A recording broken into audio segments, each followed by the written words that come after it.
Welcome back, ladies and gentlemen, to Pits To Podium and the Inside Line F1 podcast. And the last of our five teams for today, right? We're going to have the next five teams coming up very soon. That's also on Pits To Podium and the Inside Line F1 podcast. And if you haven't already, subscribe, give us a like, and tell us any creative suggestions, anything that you don't really like about the show, or maybe you want to see improved. Maybe we can get on that and work together. Let's see how that goes.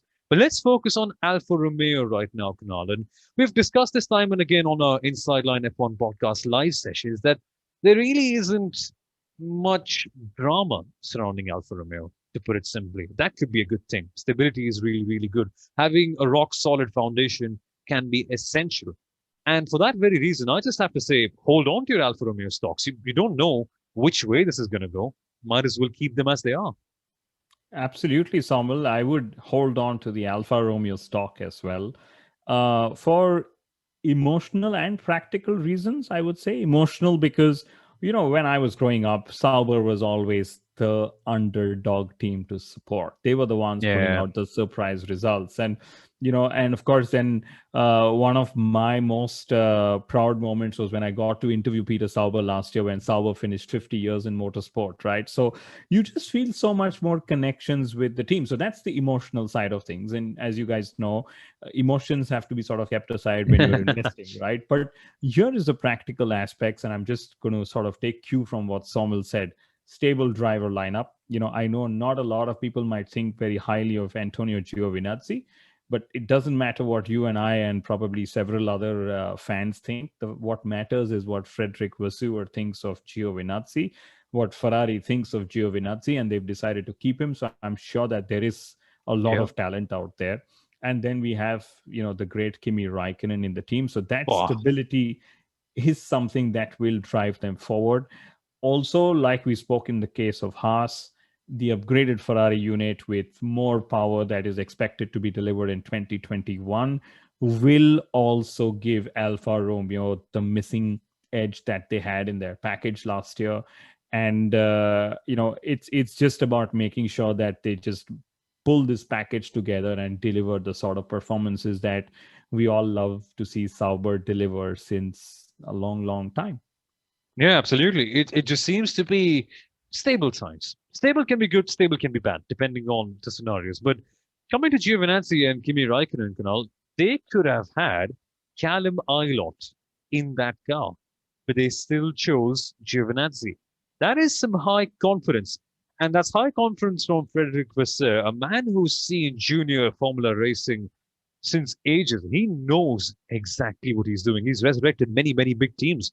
Frederick Vasseur, having that level of confidence in Giovinazzi, I think it's no small matter. I think they're really banking on him to go in and go for the kill in 2021, which is going to be huge for them because their driver lineup, apart from the car being, I wouldn't say sluggish, just being there or thereabouts in the lower midfield, I think they're banking on some really strong performances from Giovinazzi to be the team leader when they already have a past world champion in their ranks. That's just some huge confidence right there. Absolutely, Sombal. And, I think this is the 15th time I've said absolutely. And Yeah. Nityanand is surely keeping account somewhere.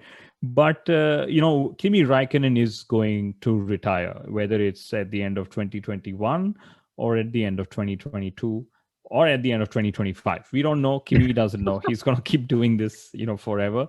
So there is that, yeah, there is that opportunity. There is that opening there to become Sauber's lead driver in the time to come. And you mentioned Giovinazzi was retained instead of probably hiring a Callum Islet.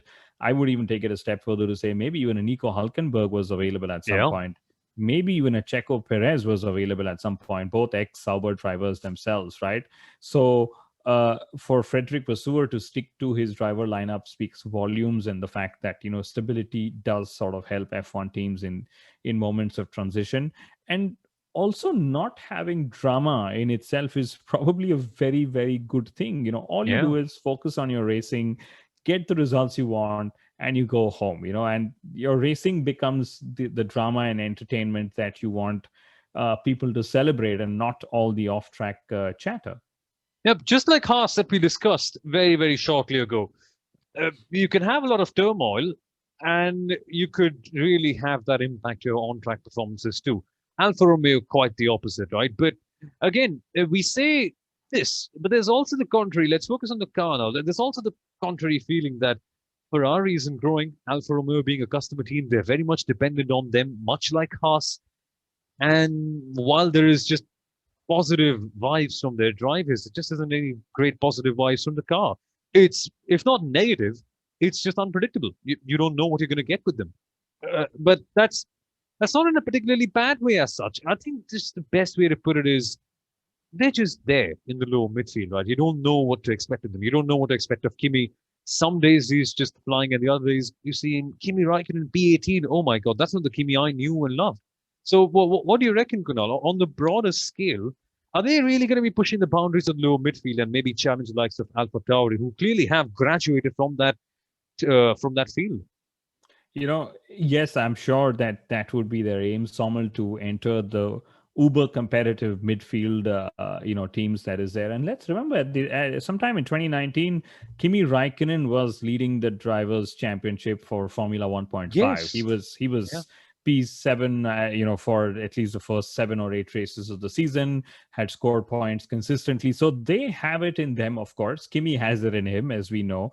But like you said, it's there is such little drama, and all you can hope for at the end of the day is just good consistent results. And I Yeah. think they are pinning their hopes on Ferrari fixing their engine issues in 2021, which, like I said, for several other customer teams, you just then focus on your racing, your strategy, and sort of move on from there. So Alfa Romeo, not lots of stories. That's why this is probably going to be the shortest review that we are doing for any of the teams as well.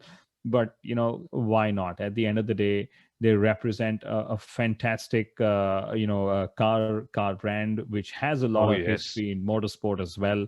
So hopefully, they are able to deliver performances that sort of merit the kind of backing they also have. Absolutely. They may have the lowest manufacturer recall in Formula One today, but let's hope that that changes. But lastly, before we go, Kunal, lastly, before we end this episode, because we've chosen hold on to your socks, very briefly, if you had to pick one really exciting factor and one factor that you'd be worried about slightly about Alfa Romeo, which one would it be for you? So the one factor I'd be worried about for Alfa Romeo is the driver lineup decisions for 2022. Because Hmm. right now the way it's going is they've decided to give Giovinazzi one more season, and let's assume, and you always take worst case scenarios into account as well, right? If Giovinazzi doesn't impress and Kimi decides to go, then are Alfa Romeo going to have two brand new drivers in the team racing in 2022, when the new regulations kick in? So that's probably one of those, oh my God, what are they going to do? And I'm sure I'm more worried about it than Frederick himself is. I'm sure he's got a plan in place. So that's the one point that I think I'd be sort of worried about. And the point that I think I'll be a little pleased about, where I would say that, okay, this seems like interesting, is back to, the fact that Ferrari are going to have, or at least saying that they've made up a lot of their power deficit. And I think that's the first step that Alfa Romeo would need to get better results, because Mm, if you know that you have an apparent deficit in the power unit, there is only so much you can do on the chassis side of things, right? So if the power unit is suddenly going to give them more power, they can definitely hope that they're able to extract the kind of performances from their overall package as well. absolutely. Interesting times to say the least for Alfa Romeo. We never know, we don't know rather how it's going to go ahead. But if they were a stock, which I doubt that's going to be the case, they're just going to be like the country of Switzerland, where they are based, stable, chill, relaxed. That's the case for Alfa Romeo, folks. But that's the end of this particular episode. We shall be back with more, reviewing the next 5 Formula 1 teams, and that's going to come up rather soon. Stay tuned on Pitch the Podium and the Inside Line F1 podcast for a lot more content. And as I said previously, in case you're liking our content, which I genuinely hope you are, feel free to give us a subscribe. Feel free to give us a like and maybe leave a good review or recommendation. If you're not, just let us know what we can work on, and we shall definitely get to that instantly. Until then, folks, it has been my pleasure to be with you. Thank you so much for being here, Kunal, as always. Excellent insight. And we shall see you for the next one. Thanks, Samuel. It's been great to follow this series of if F1 teams were stocks, would you buy, sell, or hold? And I'm looking forward to doing the next five with you very soon. The market is open and ready. We shall see you for our next set of videos. Bye bye. Bye bye.